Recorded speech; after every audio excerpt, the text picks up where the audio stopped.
الرسول يوقف على طرف الصراط، ما خلانا، ما قال خلاص الحساب بدأ أنا بوقف وكل واحد يأخذ جزاه. الرسول يقول اللهم سلم سلم، اللهم سلم سلم، اللهم أمتي، اللهم أمتي. ثم يمر الناس يشوفهم النبي اللهم سلم اللهم سلم لين يمرون.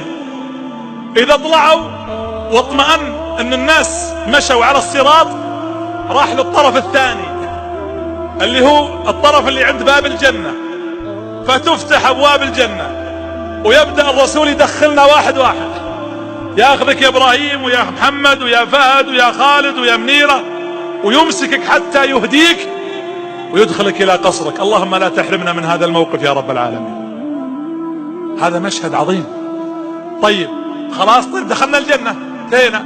لا، فينظر النبي فيقول إن من أمتي من أدخله الله النار.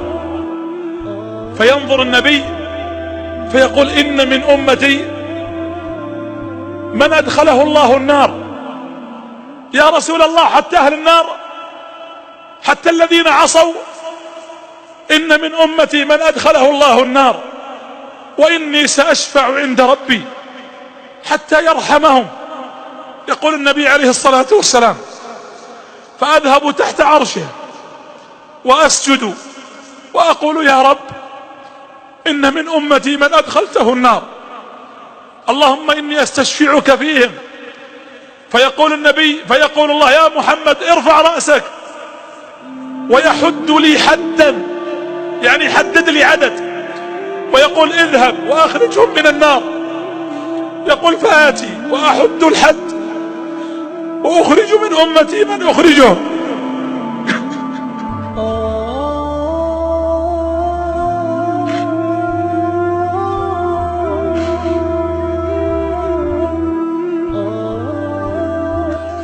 ثم يقول ادخلهم الجنة ويبقى عدد، فأشفع مرة ثانية فيحد لي حد فأخرجهم وأدخلهم الجنة. يقول 4 مرات. يقول فأستحي من ربي وأسجد مرة خامسة فأقول يا رب إن من أمتي من أدخلته النار.